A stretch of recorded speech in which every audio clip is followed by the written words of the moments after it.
오히려 그때 서울 반지하가 폐차를 한 일이 사실 그 당시에는 너무 괴로운 일이었고 어쩌면 안 좋은 일이라고 생각을 했었는데 3개월이 지난 지금에 돌아보니까 그때 폐차란 게 너무나 다행스러운 일이야. 너무나 좋은 일이었다는 생각이 되게 드는 거야.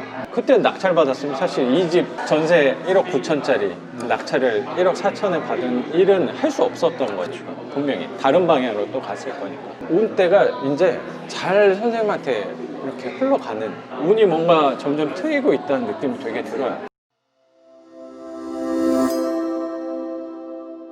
처음에는 투자 물건, 월세 물건으로 반지하 위주로 보시다가 방향을 좀 바꿔서 내가 거주할 물건을 좀 생각을 하셔서 아파트 위주로 한 9월달, 한 10월달 그쯤부터는 계속 아파트 입찰을 하다가, 아파트가 사실 경매로 낙찰 받기가 진짜 더 어렵잖아요. 맞아. 웬만한 금매 가격을 써도 안 되잖아. 맞아. 아파트는. 그리고 계속 폐차를 하다가 이번에 인천의 규제 지역을, 그 서구잖아요. 맞습니다. 그럼 또 투기 과열이잖아. 거기 조정단이 투기 과열 지역에 낙찰을 받았는데 말도 안 되게 너무 잘 받은 거야.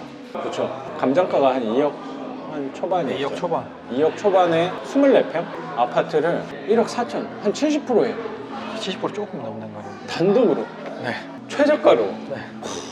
이건 빌라에서도 쉬운 일이 아닌데 맞죠. 아파트에서 이 가격에 낙찰을 받은 거야.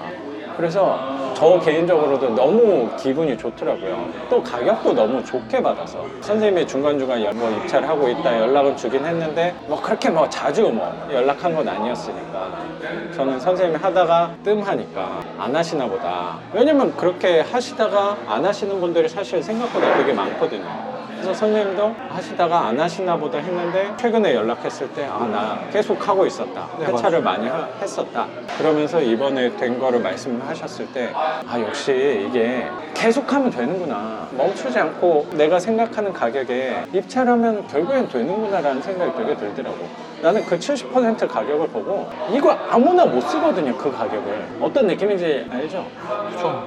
근데 저는 원래 더 낮게 쓰려고 했는데 사실 한 최저가에서 한 2, 300 더 쓴 거 아니었나? 그 정도는 원래 처음에 그렇게 접근하려고 했는데요. 네. 계속 하다 보니까 되게 웃긴 게 거의 1층은 되게 웃기더라고요. 약간 1층 같은 경우에 사람이 많이 안 들어오긴 하지만 작년에 저였다면 그냥 무조건 최저가에 썼을 것 같아요. 그런 사람들이 한 명씩 꼭 있고 맞아. 그거보다 꽤 높은 가격을 쓰는 사람이 꼭 한 명씩 있고 맞아. 저는 항상 그 중간에 애매한 가격을 쓰는 2등이었어요. 계속. 그래가지고 높게 쓰는 사람은 내가 그냥 어쩔 수 없으니까 주고 그렇죠. 최저가는 이겨야겠다 생각이 맞아. 들어서 한 2%, 2.5% 정도 더 써야겠다 이 생각이 들어가지고 썼던 건데 그럼 최저가에서 금액은 얼마 정도 더 쓴 거였죠? 한 2%더 썼으니까 한 300 좀 넘게. 그 정도는 우리는 최저가라고 불러요. 300 정도. 그렇죠. 경매 비용 정도 더 쓴 거니까. 그럼 말도 안 되는 가격으로 거기가 1억 4천에 낙찰을 받았는데 전세 가격만? 최근에 실거래가 신고된 1층이 1층이 1억 9천 이고 훌륭하네. 그래가지고 좀 잘 주워 먹었네. 저 잘 주웠죠. 그러니까 저는 선생님 보고 생각이 들었던 게 뭐였냐면, 선생님이 어쩌면 8월 달에 처음 입찰하면서 되게 좋은 반지하였거든요. 근데 그 반지하를 폐차를 하고 그때 되게 아쉽게 한 100만 원 차인가 폐차를 했잖아요. 100, 200. 또 그 반지하가 마음에 들었었고 맞아요. 폐차를 해서 또 처음 입찰이니까 또 결혼하실 분하고 소개도 한번 해준다고 입찰하는 거 같이 해야 되니까 그런 소개까지 입찰도 같이 갔었는데 폐차를 하니까 되게 속상했었던, 어쩌면 안 좋은 일이라고 생각했었던 일이 오히려 그때 폐차를 해서 무주택자는 유지하고 계셨던 거죠. 그래서 계속 폐차를 하다가 생각이 달라져서 내가 거주할 수 있는 집으로 해야겠다. 그래서 수도권 쪽에 아파트 위주로 입찰을 하다가 거기서도 계속 폐차를 하는 게 여기서도 경쟁력이 별로 없네 생각하면서 내가 아파트 안에서 유리한 포지션을 생각할 수 있게 된 거. 그렇죠. 그것도 분명히 맞잖아. 그게 확실하죠. 그러면서 아파트를 낙찰을 받고 대출도 오늘 자산은 오늘 자산인데 서류 문제가 좀 있어서 그래도 1억 4천인데 대출이 1억 1250. 1200이야? 네, 1억 1250. 대출도 한 70% 나오는 거네? 낙찰가 대비? 76% 정도. 대출도 76%를 받는 거니까 무주택자기 때문에. 그쵸. 이 물건을 또 방향을 찾을 수 있게 된 거예요. 제가 생각할 때 어쩌면 우리 빌라에서 반지하처럼 선생님은 나만의 반지하를 저는 찾은 느낌이 되게 들었어요. 맞아. 내 경쟁력 있는 포지션을 아파트에 적용을 잘 하신 느낌이 되게 들었던 것 같고, 오히려 그때 서울 반지하가 폐차를 한 일이 사실 그 당시에는 너무 괴로운 일이었고 어쩌면 안 좋은 일이라고 생각을 했었는데 3개월이 지난 지금에 돌아보니까 그때 폐차란 게 너무나 다행스러운 일이야. 너무나 좋은 일이었다는 생각이 되게 드는 거야. 그때 낙찰 받았으면 사실 이 집 전세 1억 9천짜리 낙찰을 1억 4천에 받은 일은 할 수 없었던 거죠.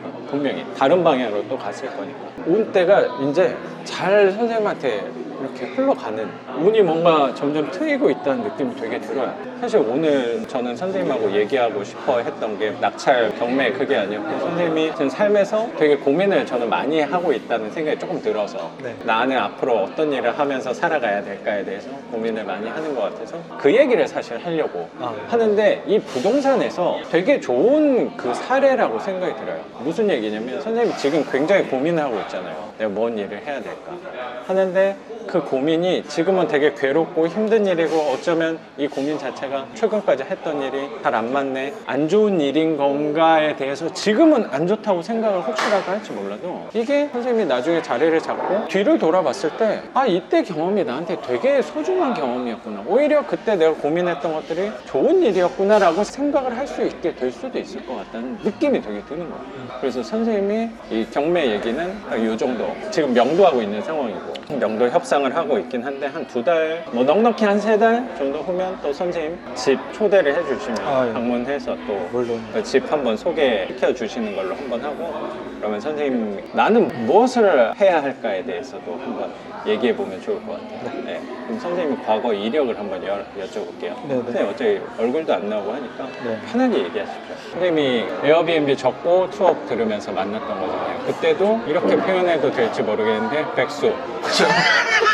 맞아요. 맞는 얘기. 아, 그쵸? 그때 뭘 할지 되게 고민했잖아요. 그럼 선생님 혹시 지금 34살이라고 하셨는데, 그럼 원래 처음 취업하고 했던 일은 어떤 거였어요? 한번 처음에- 물어봐도 돼요? 좀 불편할까요? 아니, 괜찮아요? 맨 처음에는 그럼 뭐 특허 뭐 그거 했다고 맞아요. 그러지 않았어? 기억하시네. 그 특허 명세서를 작성한 업무를 했어요. 변리사 사무실에서.